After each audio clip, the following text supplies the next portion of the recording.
Assalamualaikum warahmatullahi wabarakatuh. Perkenalkan nama saya Nova Rizky Saputra. Saya di sini akan mempresentasikan hasil final task dari magang virtual Big Data Analytics di Kimia Farma dengan judul Performance Analytics Kinerja Bisnis Kimia Farma tahun 2020 sampai 2023. Di sini nama saya Nova Rizky Saputra dari Big Data Analyst Intern. Background saya lulusan sarjana ilmu komputer dengan minat pada analisis dan visualisasi data, memiliki kemampuan analitis yang kuat, berorientasi detail, serta berpengalaman dalam pengembangan sistem informasi. Fokus mengembangkan keahlian data analitis untuk menghasilkan insight yang bernilai bagi bisnis. Saya asal Semarang, Jawa Tengah. Ini email saya valnoval741@gmail.com dan LinkedIn saya. Ini kursus dan sertifikasi saya. Yang pertama ada My Skill Project Data Visualization in Looker Studio di November tahun 2025. Kemudian Data Visualization with Excel Januari 2026. Kemudian ada Chart Using Excel sama Januari tahun 2026. Kemudian Project Prediction Model with Python Januari tahun 2026 dan Project Clustering Model with Python Januari 2026. Adapun dari sertifikat BNSP, Badan Nasional Sertifikasi Profesi, yaitu Database Administration di bulan Mei tahun 2025, dan juga Career Next Data Analysis with Excel and SQL bulan Januari tahun 2026, dan Central Course TOEFL September tahun 2024, dan Internship Information Technology Analysis at Diskominfo Kota Semarang di bulan Februari tahun 2024. Tentang Kompani Kimia Farma. PT Kimia Farma Tbk adalah perusahaan industri farmasi pertama di Indonesia. Didirikan tahun 1817 dan kini menjadi BUMN terintegrasi atau anggota Bio Farma Group. Kimia Farma bergerak di bidang produksi, distribusi, retail atau apotek, serta layanan kesehatan klinik atau laboratorium. Kemudian ada perseroan yang melantai di Bursa Efek Indonesia, berfokus pada penyediaan produk dan layanan kesehatan komprehensif ke seluruh Nusantara. Ada proyek portofolio. Kimia Farma menghasilkan data transaksi dalam jumlah besar setiap tahun. Namun data mentah belum memberikan insight yang dapat digunakan untuk pengambilan keputusan. Adapun diperlukan analisis data untuk yang pertama ada mengevaluasi tren penjualan, kemudian mengukur profitabilitas, dan mengidentifikasi wilayah dengan performa terbaik. Selanjutnya, menganalisis rating cabang. Adapun data yang digunakan yaitu KF underscore final underscore transaction, kemudian KF product, KF kantor cabang. Problem statementnya, bagaimana performa penjualan Kimia Farma berdasarkan yang pertama ada tren tahunan, kemudian kontribusi provinsi, volume transaksi, profitabilitas, dan rating cabang. Importing dataset to BigQuery. Dataset diimpor ke Google BigQuery sebagai tahap awal proses analisis data. Langkah yang dilakukan yang pertama adalah membuat project dan dataset pada Google Cloud Platform. Kemudian mengupload 3 tabel utama yaitu KF Final Transaction, KF Product, KF Kantor Cabang. Kemudian menentukan skema dan tipe data sesuai struktur dataset.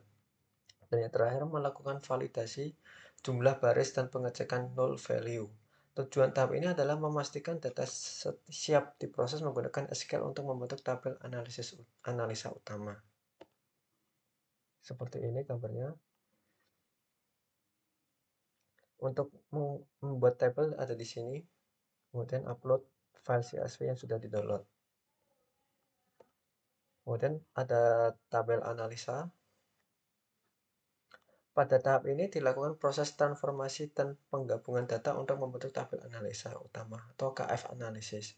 Proses yang dilakukan menggabungkan tabel transaksi, produk, dan cabang menggunakan left join. Kemudian membuat file turunan seperti net sales, harga setelah diskon, persentase gross laba berdasarkan kategori harga, kemudian net profit atau net sales mix persentase gross laba. Dan terakhir, menyusun struktur data agar siap untuk agregasi dan visualisasi dashboard.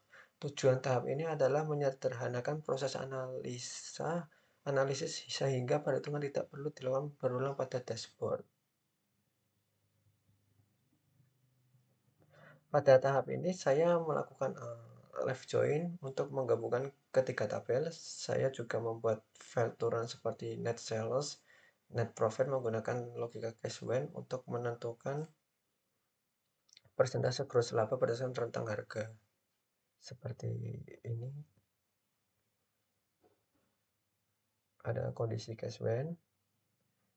Yang pertama adalah membuat create table untuk menggabungkan semua tabel CSV yang tadi. Terus kemudian pendekatan ini memastikan perhitungan konsisten dan tidak perlu dilakukan ulang di dashboard.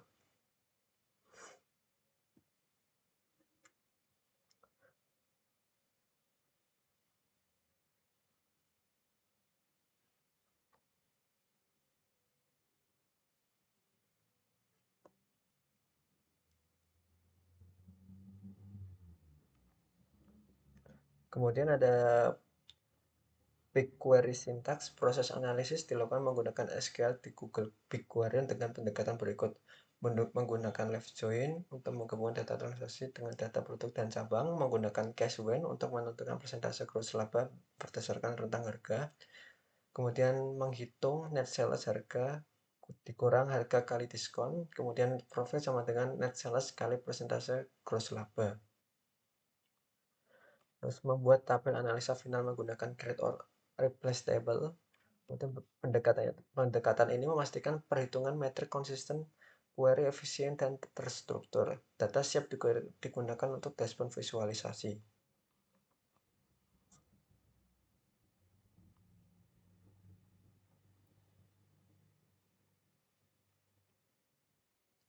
Seperti ini hasilnya yang tadi, penggabungan proses penggabungan dari 3 tabel yang sudah di-download, kemudian dimasukkan sini.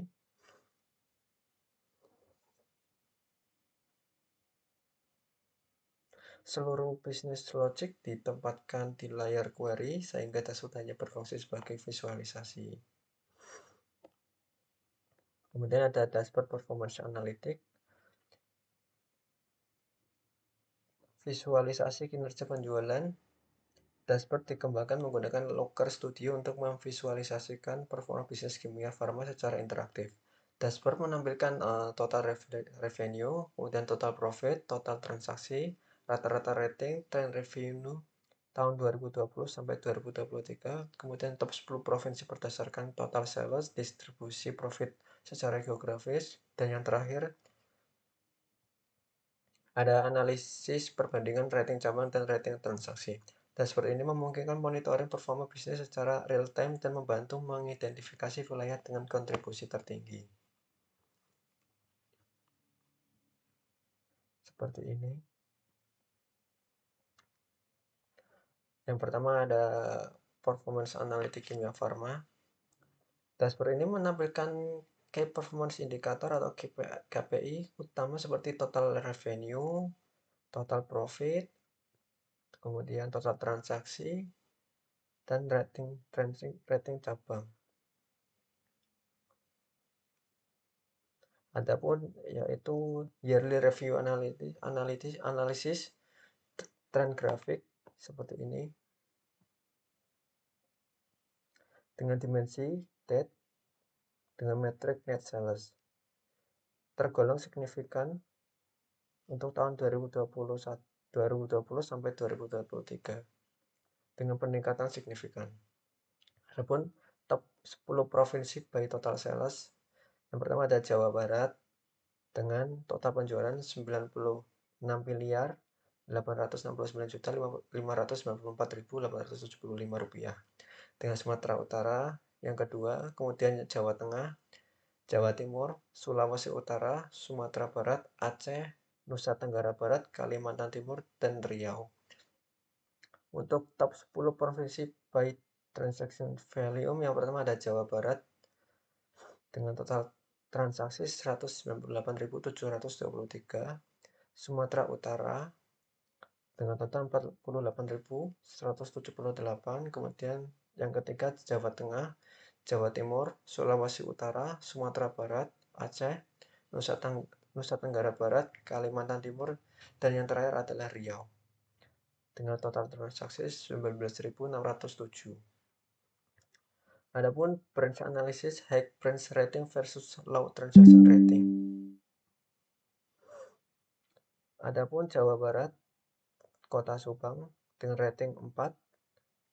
Kemudian yang kedua Jawa Barat, Garut sama 4. Jawa Barat dengan Kota Purwakarta 4. Jawa Barat, Ciamis dengan Kota 4. Dan yang terakhir adalah Jawa Tengah, Semarang dengan 4,01. Adapun kondisi geografi distribusi net profit.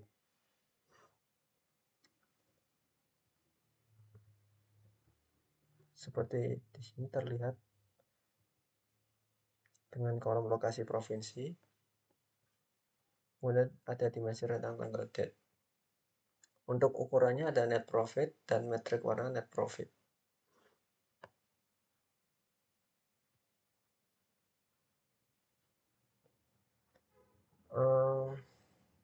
Dari hasil analisis ini terlihat bahwa provinsi dengan kontribusi terbesar menyumbang sebagian besar revenue. Namun terdapat variasi rating antar cabang yang dapat menjadi bahan evaluasi layanan.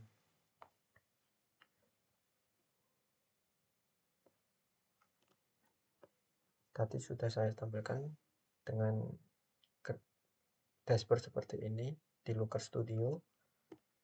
Terima kasih. Melalui proyek ini saya mempraktikkan proses end-to-end data analytic. Mulai dari data preparation, query, development, hingga visualisasi dashboard untuk menghasilkan insight bisnis yang actionable. Terima kasih. Wassalamualaikum warahmatullahi wabarakatuh.